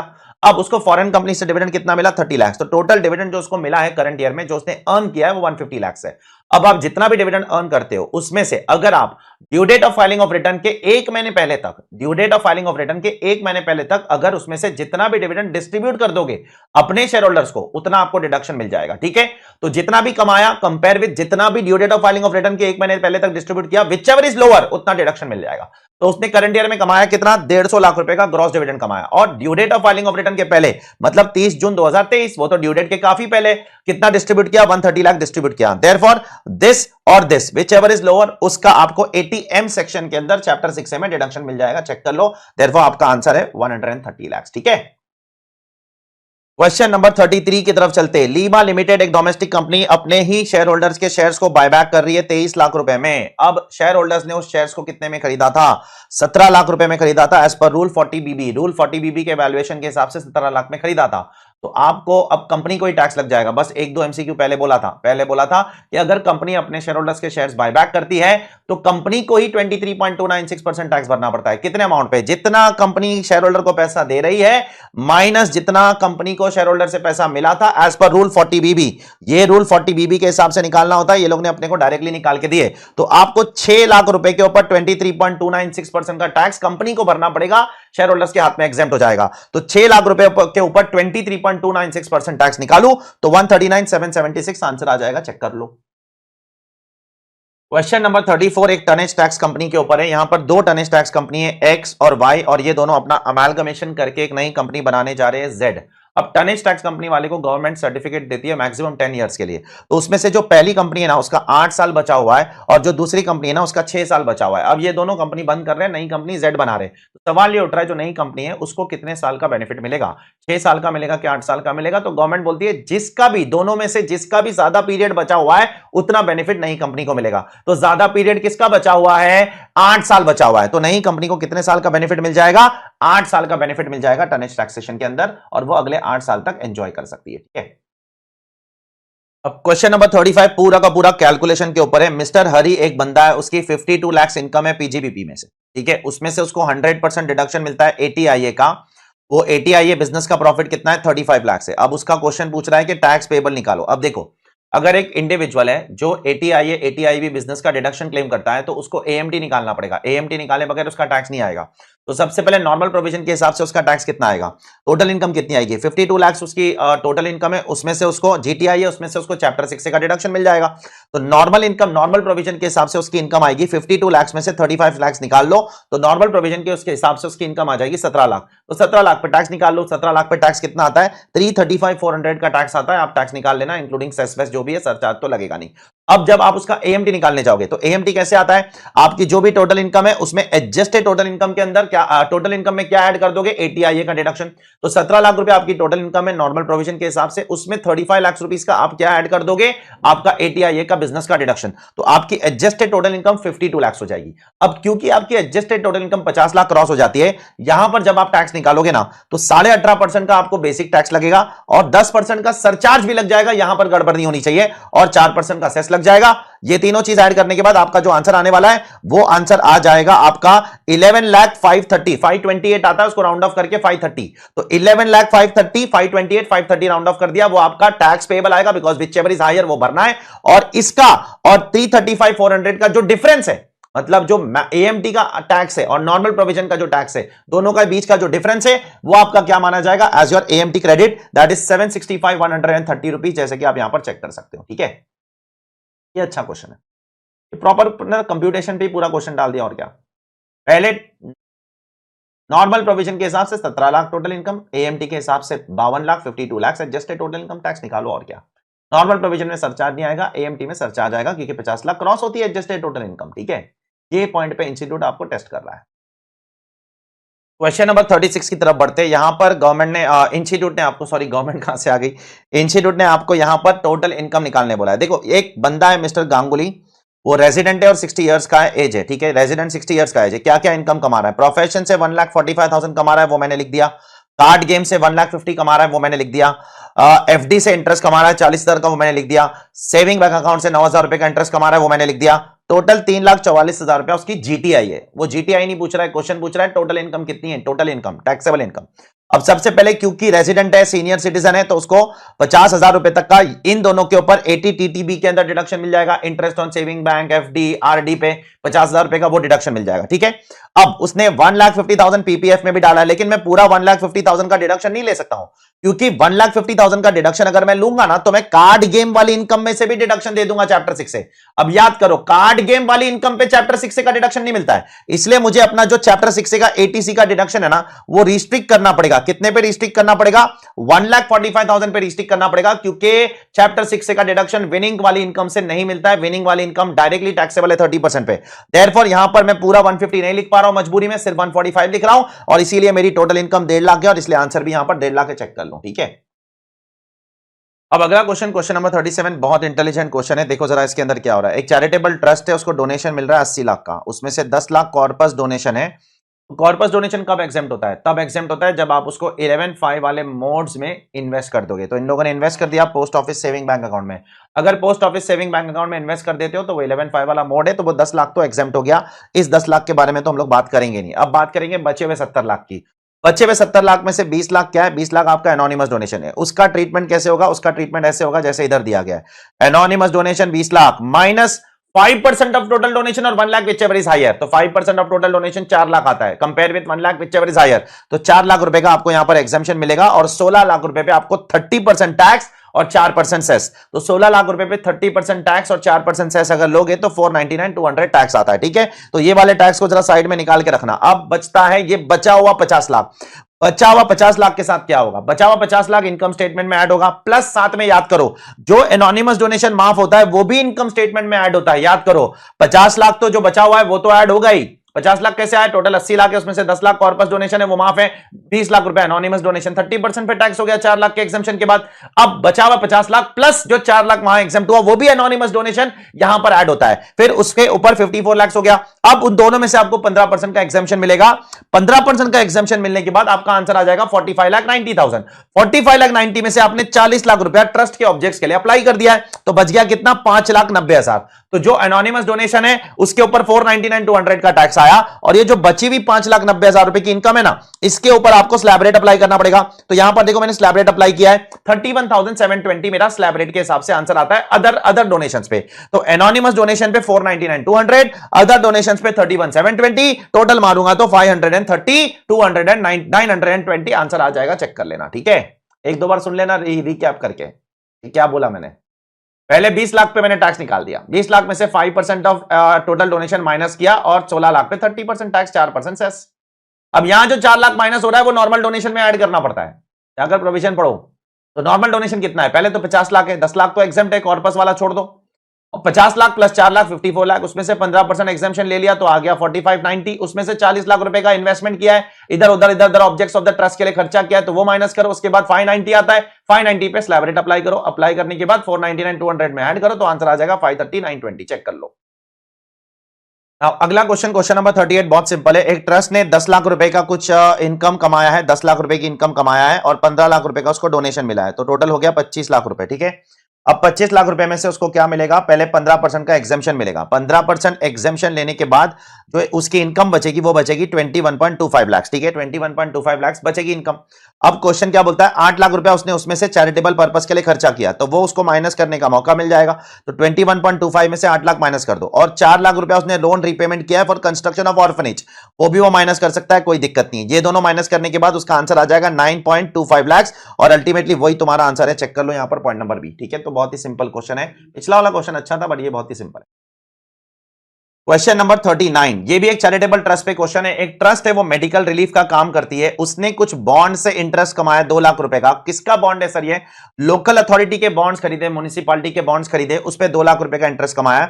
अब जस्ट आपके इंफॉर्मेशन के लिए कि लोकल अथॉरिटी से अगर बॉन्ड खरीदते हो उस पे जो इंटरेस्ट कमाते हो वो जनरली एग्जेम्प्ट होता है सेक्शन 10(15) के अंदर। ठीक है, इसको ये कहीं लिख लेना अगर चाहिए तो। लोकल अथॉरिटी में इन्वेस्ट करके उनके बॉन्ड्स खरीद के इंटरेस्ट कमाते हो तो 10(15) में एग्जेम्प्ट होता है जनरली। और साथ साथ में तो इसने ये ट्रस्ट ने ये पैसा कमाया पहले। दूसरा, उसने एग्रीकल्चर इनकम कमाया 4 लाख रुपए का। तो अब क्या होगा?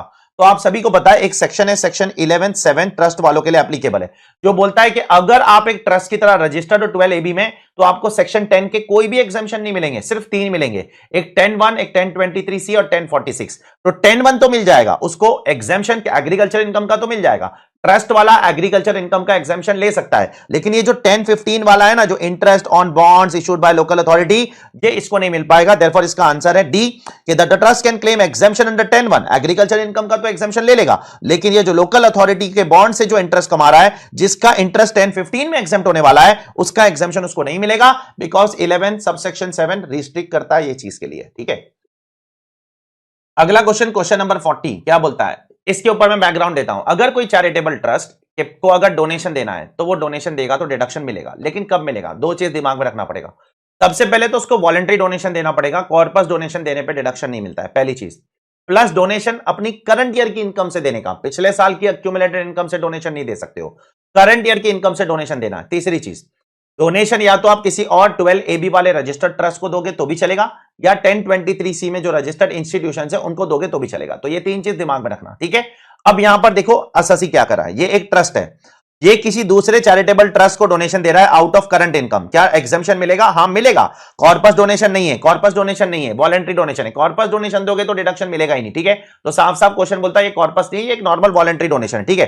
तो अगर दूसरे चैरिटेबल ट्रस्ट को करंट ईयर की इनकम में से दे रहे हो तो मिल जाएगा, दूसरे चैरिटेबल एजुकेशन इंस्टीट्यूशन को करंट ईयर की इनकम से दे रहे हो तो मिल जाएगा। लेकिन अगर दूसरे चैरिटेबल ट्रस्ट को अक्यूमुलेटेड इनकम, पास्ट ईयर की अक्यूमुलेटेड इनकम में से डोनेशन दे रहे हो तो नहीं मिलेगा। देयरफॉर इसका आंसर आएगा 1 और 2। 1 सही है, 2 सही है, 3 सही नहीं है।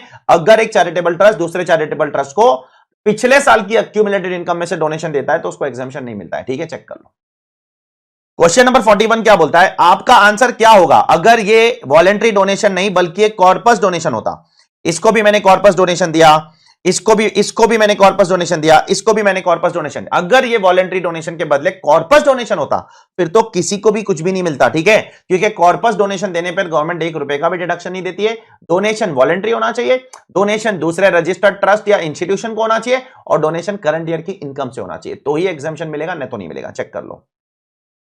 क्वेश्चन नंबर 42 जो है वो बिजनेस ट्रस्ट के ऊपर है। एक बिजनेस ट्रस्ट बहुत सारी इनकम कमा रही है, तो अपने को बताना है कौन सी इनकम रीट के हाथ में टैक्सेबल है, कौन सी इनकम इन्वेस्टर के हाथ में टैक्सेबल है, कहां एग्जेम्पशन है, कहां टीडीएस काटना है, so on and so fourth. तो मैंने यहां पर सिंपल सा चार्ट बना दिया है आपको एक्सप्लेन करने के लिए। रेंटल इनकम जो रीट को मिलती है वो रीट के हाथ में एग्जेम्प्ट है, इन्वेस्टर के हाथ में टैक्सेबल है, इसलिए उस पर टीडीएस काटना पड़ेगा, ठीक है, क्योंकि इन्वेस्टर के हाथ में टैक्सेबल है।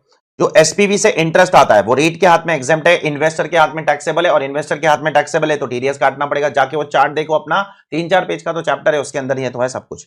डिविडेंड इनकम डिपेंड करता है। डिविडेंड इनकम अगर एसपीबी 115BAA फॉलो करती है तो फिर डिविडेंड इनकम इन्वेस्टर के हाथ में टैक्सेबल होगा। लेकिन इस क्वेश्चन में एसपीबी 115BAA फॉलो नहीं कर रही है, इसलिए इन्वेस्टर के हाथ में एग्जेम्प्ट है। देखो तो डिविडेंड रीट के हाथ में तो हमेशा एग्जेम्प्ट होता है, इन्वेस्टर के हाथ में डिपेंड करता है, इन्वेस्टर के हाथ में डिपेंड करता है। अगर कंपनी एसपीबी 115BAA फॉलो करेगी तो इन्वेस्टर के हाथ में टैक्सेबल है, फिर टीडीएस भी काटना पड़ेगा। और अगर एसपीबी 115BAA नहीं फॉलो करती है तो इन्वेस्टर के हाथ में एग्जेम्प्ट है। यहां पर नहीं फॉलो कर रही है तो इन्वेस्टर के हाथ में एग्जेम्प्ट। और कैपिटल गेन ऑन डिस्पोजल उस पे रीट टैक्स भरेगी, वो भी एमएमआर के हिसाब से टैक्स भरेगी। एमएमआर 42.744 इन्वेस्टर के हाथ में एग्जेम्प्ट। देयरफॉर आंसर क्या है? ओनली आंसर 4 और 5 सही है, ठीक है। क्यों? क्योंकि 4 और 5 ये पर्टिकुलर चार्ट में जो लिखा है वो सब कुछ जस्टिफाई करता है।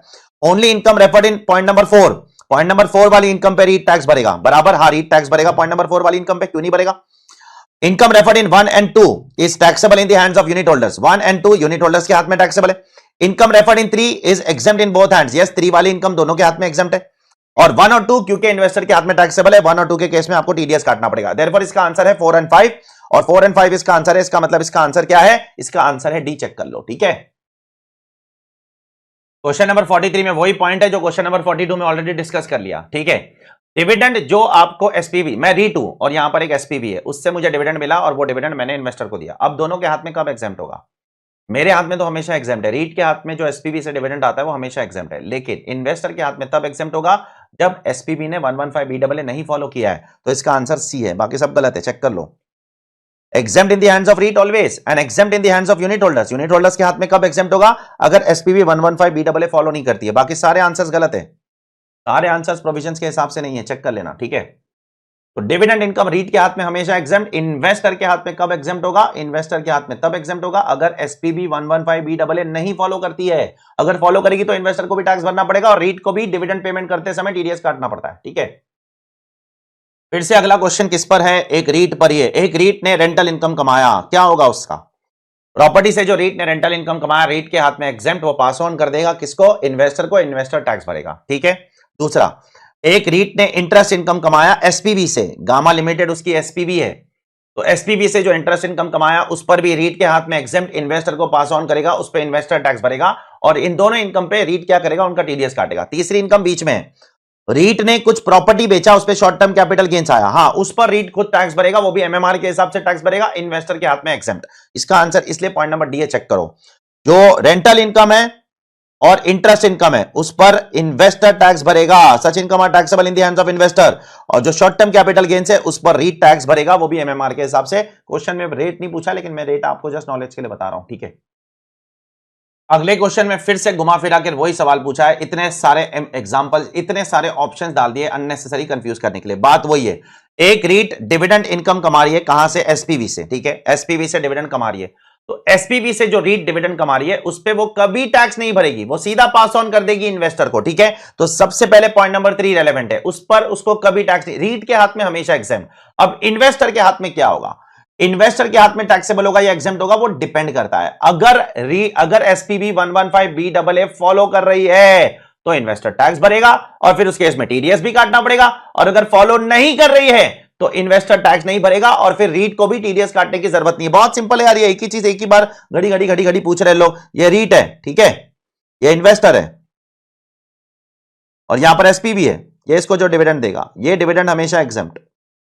अब यहां एग्जाम्प्ट होगा कि नहीं होगा वो डिपेंड करता है। यहां एग्जाम्प्ट कब होगा? अगर यहां पर नो 115BAA, और यहां टैक्सेबल कब होगा? जब यहां पर 115BAA, और अगर यहां टैक्सेबल होगा तो रीट को टीडीएस भी काटना पड़ेगा। इसके लिए इसका ऑप्शन है 3, 6 और 9, क्योंकि बाकी सब इररिलेवेंट ऑप्शन है, आप चेक कर लेना।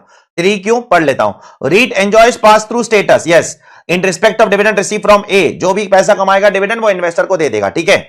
Weather a limited opt for 115BAA, उससे फर्क नहीं पड़ता है, ए लिमिटेड ऑप्ट करे नहीं करे, रीट के हाथ में तो हमेशा एग्जाम्प्ट है। Dividend is exempt in the hands of mister X and Y, investor के हाथ में कब एग्जाम्प्ट होगा? जब 115BAA नहीं ऑप्ट करेगा, बराबर। और टैक्स कब कटेगा? जब 115BAA ऑप्ट करेगा तो टैक्स कटेगा, ठीक है, क्योंकि जब 115BAA एसपीबी ऑप्ट कर लेगा तो इन्वेस्टर के हाथ में टैक्सेबल हो जाएगा, और टैक्सेबल हो जाएगा तो टीडीएस भी काटना पड़ेगा, ठीक है। चेक कर लो, बहुत ही सिंपल क्वेश्चन है, एक ही चीज को घुमा फिरा के 50 बार पूछा है। इनफैक्ट ये सारे क्वेश्चन पहले के आरटीपीएस मॉक टेस्ट में भी थे, कुछ नई चीज नहीं डाला इन्होंने। ऑनेस्टली बोल रहा हूं, कुछ मेहनत नहीं किया इंस्टीट्यूट ने आप लोगों के लिए, ठीक है। बोलो जाकर उनको कुछ मेहनत करो हमारे लिए, इतना बड़ा इंस्टीट्यूट है, कुछ मेहनत करना चाहिए, कुछ नई चीज लाना चाहिए। वही चीज घिसी पिटी।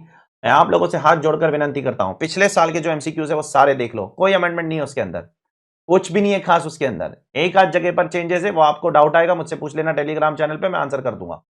लेकिन पिछले साल के जो एमसीक्यूज है वो तगड़े थे, वो जबरदस्त थे, वो सारे के सारे सॉल्व करके जाना।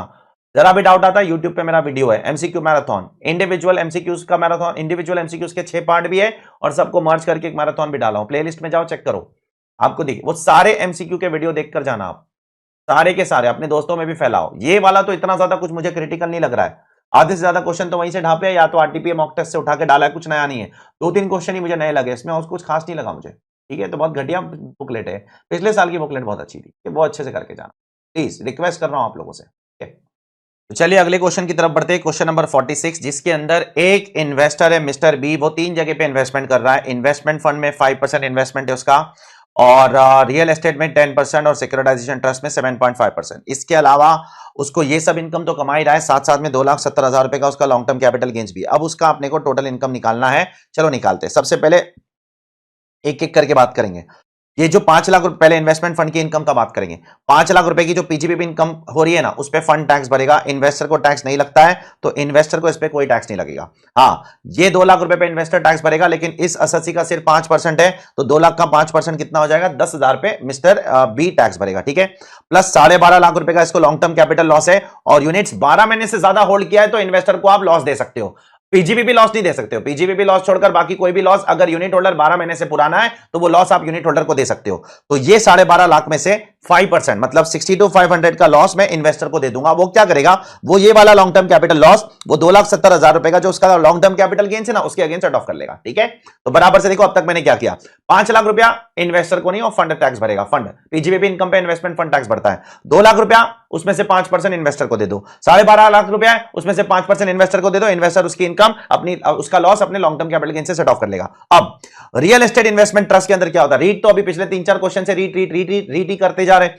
तो रियल एस्टेट इन्वेस्टमेंट ट्रस्ट में रेंटल इनकम और इंटरेस्ट इनकम, ये दोनों इनकम पे इन्वेस्टर टैक्स भरता है। तो 1,80,000 रुपया, मतलब टोटल 18 लाख रुपए की इनकम है, उसमें से 10% इन्वेस्टर का है, तो 1,80,000 पे इन्वेस्टर टैक्स भरेगा, ठीक है। सिक्योरिटाइजेशन ट्रस्ट में जो पीजीपीपी इनकम है उस पे इन्वेस्टर ही टैक्स भरता है। सिक्योरिटाइजेशन ट्रस्ट की इनकम पूरी एग्जेम्प्ट है, 1023 डीए के अंदर पूरी एग्जेम्प्ट है, और इन्वेस्टर उसके ऊपर टैक्स भरता है। तो ये 6 लाख रुपए पे 7.5% उसकी इनकम हो जाएगी। तो अब उसकी टोटल इनकम क्या क्या हो गई? 10,000 रुपया ये हो गई, 1,80,000 ये हो गई, 45,000 रुपया ये हो गई, 2,70,000 रुपए का लॉन्ग टर्म कैपिटल गेन्स ये हो गया, और 60-500 रुपीज का लॉस सेट ऑफ करेगा। तो उसका आंसर आ जाएगा 440-500, चेक कर लो, ठीक है। अब ये सारी चीजों का कॉन्सेप्चुअल क्लैरिटी होना चाहिए, नहीं है तो जाकर रिवीजन वीडियो देखो मेरे, ठीक है, तो याद आ जाएगा आपको। Next question, question number 47 is on equalization levy. वो भी कौन सा वाला इक्वलाइजेशन लेवी? 2016 वाला इक्वलाइजेशन लेवी नहीं, वो ऑनलाइन एडवर्टीजमेंट वाला नहीं, 2020 वाला इक्वलाइजेशन लेवी जो अमेजॉन जैसी कंपनी पे लगता है। लेकिन कब लगता है याद है आपको? अगर वो लोग प्रोडक्ट अपने कोई इंडियन रेजिडेंट को बेचते हैं तब लगता है, या तो कोई नॉन रेजिडेंट को भी बेच रहे हैं लेकिन इंडिया का आईपी एड्रेस यूज कर रहा है वो, तब बेच रहे हैं तो भी लगता है। ठीक है, अब उसमें भी एक और क्राइटेरिया है कि आपका जो टोटल टर्नओवर है वो 2 करोड़ से कम नहीं होना चाहिए, 2 करोड़ या उससे ज्यादा होना चाहिए तो ही लगेगा। अब यहां पर देखो, दो नॉन रेसिडेंट कंपनीज है, दोनों भी ऑनलाइन इलेक्ट्रॉनिक फैसिलिटी अमेजॉन जैसी कंपनीज है, दोनों के दोनों नॉन रेसिडेंट है। अब इस पे पहले वाली कंपनी के ऊपर इक्वलाइजेशन लेवी लग जाएगा, क्योंकि सुन लो जरा, ये पहले वाली कंपनी क्या कर रही है, पहले सेल इंडिया के रेसिडेंट को कर रही है, वो कवर होगा। दूसरा सेल नॉन रेसिडेंट को कर रही है, उसमें से सिर्फ ये वाला कवर होगा जो इंडिया का आईपी एड्रेस यूज करके सामान खरीदते हैं। ठीक है, वो कवर होगा। तो अगर मैं इसका और इसका टोटल मारूं तो देखो ये 2 करोड़ रुपए या उससे ज्यादा आता है, तो इस केस में इक्वलाइजेशन लेवी लग जाएगा। लेकिन इसका और इसका मैं टोटल मारूं तो देखो 2 करोड़ रुपए के अंदर है, तो ये सेकंड वाले केस में इक्वलाइजेशन लेवी नहीं लगेगा। कब एप्लीकेबल होता है? 2020 में, जब अमेजॉन जैसी कंपनी जो एक नॉन रेसिडेंट है, जिसका इंडिया में पी नहीं है, और वो अगर इंडिया के रेसिडेंट्स को बेचती है या नॉन रेसिडेंट्स को स्पेसिफाइड सर्कमस्टेंस में बेचती है, जैसे नॉन रेसिडेंट इंडिया का आईपी एड्रेस यूज करके कुछ प्रोडक्ट खरीद रहा है तब, और साथ साथ में उनका जो टोटल सेल है वो 2 करोड़ रुपए से कम नहीं होना चाहिए, 2 करोड़ या उससे ज्यादा होना चाहिए। इसीलिए पीक्यूआर को इक्वलाइजेशन लेवी नहीं लगेगा और एबीसी को लग जाएगा, चेक कर लो। ठीक है, अगले क्वेश्चन की तरफ बढ़ते हैं। क्वेश्चन नंबर 48, मिस्टर राजेश एक रेजिडेंट है और वो एक एम्प्लॉय है किसी कंपनी का। ठीक है, अब एक फॉरेन कंपनी ने उसको कुछ ऑनलाइन एडवर्टीजमेंट का सर्विस दी। ठीक है, और उसने उसको पेमेंट किया। वो फॉरेन कंपनी का इंडिया में परमानेंट एस्टैब्लिशमेंट नहीं है, समझ लो वो फेसबुक जैसी कोई कंपनी है, फेसबुक जैसी कंपनी है, फॉरेन कंपनी है, इंडिया में परमानेंट एस्टैब्लिशमेंट भी नहीं है। मिस्टर राजेश को कुछ सर्विस दे रही है, ऑनलाइन एडवर्टीजमेंट की। मिस्टर राजेश भाई ने भी उसको 2 लाख रुपए पे कर दिए। अब क्या यहां पर इक्वलाइजेशन लेवी लगेगा? नहीं लगेगा। मैं आपको बताता हूं क्यों। 2016 वाला नहीं लग सकता है, क्योंकि 2016 वाला उन रेजिडेंट्स को लगता है जो क्या करते हैं पता है? पीजीबीपी करते हैं। ये अच्छा क्वेश्चन है, ये पहले कभी बुकलेट में आया नहीं है। जो रेजिडेंट पीजीबीपी इनकम कमाते हैं ना, उनके लिए एप्लीकेबल है। मिस्टर राजेश देखो एम्प्लॉय है, पीजीबीपी इनकम नहीं है, 2016 वाला इक्वलाइजेशन लेवी पॉसिबल नहीं है। 2020 वाला इक्वलाइजेशन लेवी भी पॉसिबल नहीं है, क्योंकि वहां पर ग्रॉस रिसीट 2 करोड़ रुपए से कम नहीं होना चाहिए। 2 करोड़ रुपए से अगर ग्रॉस रिसीट कम है तो 2020 वाला इक्वलाइजेशन लेवी भी नहीं लग सकता है। 2016 वाला क्यों नहीं लग रहा है? क्योंकि मिस्टर राजेश बिजनेस नहीं करता है। 2020 वाला क्यों नहीं लग रहा है? क्योंकि यहां पर ग्रॉस रिसीट 2 करोड़ रुपए से कम है, इसलिए यहां पर इक्वलाइजेशन लेवी बिल्कुल नहीं लगेगा। इसलिए इसका आंसर है पॉइंट नंबर 5, चेक कर लो। ठीक है, अब ये क्वेश्चन भी बहुत जबरदस्त क्वेश्चन है, क्वेश्चन नंबर 49। पहले दो कंपनी का डेटा सुन लो। ठीक है, ए लिमिटेड एक सिंगापुर की कंपनी है, वो एक वेबसाइट चलाती है। ठीक है, और इसका इंडिया में कोई ब्रांच नहीं है, उसका ग्रॉस रिसीट 3 करोड़। तो जो ए लिमिटेड है वो सिंगापुर की कंपनी है, उसका एक वेबसाइट है, उसका इंडिया में कोई ब्रांच नहीं है, उसका gross receipt 3 crore. B limited एक मलेशियन कंपनी है, उसका पोएम भी मलेशिया में, वो ऑनलाइन एडवर्टीजमेंट का सर्विस देती है, उसका ग्रॉस रिसीट भी 3 करोड़ और उसका ब्रांच है इंडिया में ब्रांच है। अब सुनो जरा, अब मिस्टर एक्स करके एक बंदा है यहां पर। ठीक है, मिस्टर एक्स करके बंदा है, वो ये पहले वाली कंपनी को 1 लाख रुपया पे करता है। अगर वो पहले वाली कंपनी को 1 लाख रुपया पे करता है, 1 लाख से ज्यादा पे नहीं करता है, ठीक है, तो यहां पर इक्वलाइजेशन लेवी लग जाएगा 2% वाला, 2020 वाला, क्योंकि 1 लाख तक पे करोगे तो 2020 का इक्वलाइजेशन लेवी लगता है, और 1 लाख से ज्यादा पे करोगे ऑनलाइन एडवर्टीजमेंट के लिए तो 2016 वाला इक्वलाइजेशन लेवी लगता है। और इक्वलाइजेशन लेवी 2020 वाला क्यों लग रहा है? क्योंकि वो एक अमेजॉन जैसी कंपनी है, उसका वेबसाइट है, साथ साथ में उसका इंडिया में ब्रांच भी नहीं है, और उसका टर्नओवर 2 करोड़ या उससे ज्यादा है, तो इक्वलाइजेशन लेवी लग जाएगा 165 ए वाला। अभी सेकंड केस में इक्वलाइजेशन लेवी नहीं लगेगा। क्यों नहीं लगेगा? क्योंकि ये मलेशियन कंपनी का इंडिया में ब्रांच है। अगर एक नॉन रेजिडेंट का इंडिया में पी है तो इक्वलाइजेशन लेवी का सवाल ही नहीं उठता है। 2016 वाला इक्वलाइजेशन लेवी भी पॉसिबल नहीं है और 2020 वाला इक्वलाइजेशन लेवी भी पॉसिबल नहीं है। तो बारीकी से सुनना मेरी बात, मैं फिर से बोल रहा हूं, पहले ए लिमिटेड के केस में इक्वलाइजेशन लेवी क्यों लगेगा? 16 वाला नहीं लगेगा। क्यों? क्योंकि 16 वाले के लिए 1 लाख से ज्यादा का पेमेंट करना जरूरी है। 1 लाख तक का पेमेंट पे 16 नहीं लगता है, 20 वाला इक्वलाइजेशन लेवी लगता है। 20 वाला इक्वलाइजेशन लेवी क्यों लगेगा? क्योंकि ए लिमिटेड एक नॉन रेजिडेंट है, उसका इंडिया में पी नहीं है, उसका ग्रॉस रिसीट 2 करोड़ या उससे ज्यादा है, और उसका पेमेंट जो कर रहा हूं मैं वो 1 लाख रुपए से ज्यादा नहीं है, तो ए लिमिटेड को 2% इक्वलाइजेशन लेवी भरना है। बी लिमिटेड के केस में इक्वलाइजेशन लेवी क्यों नहीं भरेगा? एक ही कंडीशन की वजह से इक्वलाइजेशन लेवी की वजह से बच जाओगे, दैट इज बी लिमिटेड का इंडिया में पी है। जिस नॉन रेजिडेंट का इंडिया में पी है उसको इक्वलाइजेशन लेवी क्यों लगाएंगे भाई? उसको तो डायरेक्टली इनकम टैक्स लगा के पूरा का पूरा 40% निचोड़ेंगे उससे। तो ये कॉन्सेप्ट है इक्वलाइजेशन लेवी का। ठीक है, चेक कर लो। फिर आगे बढ़ते हैं towards one last question, that is question number 50। ठीक है, क्वेश्चन नंबर 50, एक फॉरेन नेशनल है, फॉरेन कंपनी में काम करता है, फॉरेन सिटीजन है, फॉरेन सिटीजन है, फॉरेन कंपनी में काम करता है, इंडिया में आ रहा है कुछ दिनों के लिए सर्विसेज रेंडर करने के लिए, तो गवर्नमेंट बोलती है तेरी salary exempt provided to 3 condition fulfil कर। पहला कि भाई इंडिया में तू 90 दिन से ज्यादा मत रहना। दूसरा, उस कंपनी का इंडिया में कोई बिजनेस या ट्रेड नहीं होना चाहिए, उस कंपनी का, एम्प्लॉय का हो सकता है, एम्प्लॉय का हो सकता है, कंपनी का नहीं होना चाहिए जिसमें वो नौकरी करता है। तीसरा, वो कंपनी उस रेम्यूनरेशन को इंडिया में डिडक्शन के तौर पे नहीं लेना चाहिए। तो यहां पर क्वेश्चन ये पूछ रहा है कौन सा कंडीशन सेक्शन 10 में नहीं मेंशन है, कौन सा कंडीशन सेक्शन 10 में नहीं मेंशन है। सेकंड वाला नहीं मेंशन है भाई, मतलब एम्प्लॉय का इंडिया में ट्रेड या बिजनेस हो सकता है, उससे कोई दिक्कत नहीं है, एम्प्लॉय चाहे तो कोई भी ट्रेड कोई भी बिजनेस इंडिया में कर सकता है, कोई दिक्कत वाली बात नहीं है। हां, लेकिन उस कंपनी का इंडिया में कोई ट्रेड या बिजनेस नहीं होना चाहिए, वो एम्प्लॉय 90 दिन से ज्यादा नहीं होना चाहिए, और वो एम्प्लॉयर उसके सैलरी का रेम्यूनरेशन का पीजीबीपी में डिडक्शन या किसी भी लॉ में डिडक्शन, किसी भी सेक्शन में डिडक्शन क्लेम नहीं करना चाहिए। ठीक है, तो ये है आपके एमसीक्यू फॉर May 23। जैसे मैंने आपको कमिटमेंट दिया था कि जैसे ही कोई एमसीक्यू बुकलेट आएगा मैं आपको करवा दूंगा, तो मेरे हिसाब से मैंने 2 दिन के अंदर ही करवा दिया। 2 दिन पहले ही एमसीक्यू का बुकलेट आया था और मैंने करवा दिया आपको पूरा का पूरा एमसीक्यू। रिवीजन वीडियोस भी हमारे ऑलमोस्ट सारे अपलोड हो चुके हैं, सिर्फ एक ही रिवीजन वीडियो बचा हुआ है, वो भी मैं रिकॉर्ड कर ही रहा हूं, उसका भी हाफ हो चुका है, 2-3 दिन में वो भी आ जाएगा, वो काम भी मेरा खत्म। मेरे सारे कमिटमेंट्स अपनी तरफ से खत्म, और भी मैं अपनी तरफ से एक्स्ट्रा कमिटमेंट लेते रहता हूं, अपनी जान पे मैं कुछ ना कुछ जोखिम लेते रहता हूं। जैसे आरटीपी करवा दूंगा मैं आपको, मॉक टेस्ट करवा दूंगा, ठीक है, मैं कुछ जबरदस्त क्वेश्चंस बनाऊंगा आप लोगों के लिए, वो भी करवाऊंगा, लाइव करवाऊंगा, जबरदस्त क्वेश्चंस बनवा के, उस पर मैं बाद में बात करता हूं। ठीक है, तो ये है आपका एमसीक्यू। लेकिन मैं फिर से आपको एक चीज बोलना चाहता हूं एज ए कंक्लूडिंग पॉइंट, ये वाले 50 एमसीक्यू तो आपको करना ही है, नो डाउट, लेकिन लास्ट ईयर की जो एमसीक्यू बुकलेट है उसको आप इग्नोर नहीं कर सकते हो, वो ही आपका असली तुरुप का इक्का है।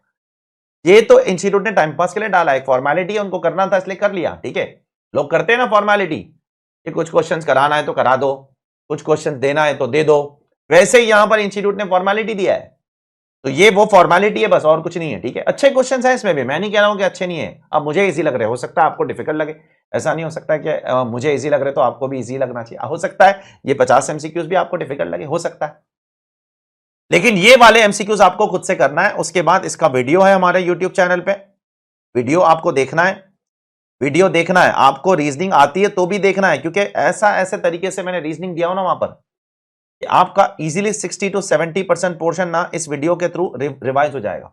ये पिछले साल की बुकलेट की बात कर रहा हूं, 297 क्वेश्चंस।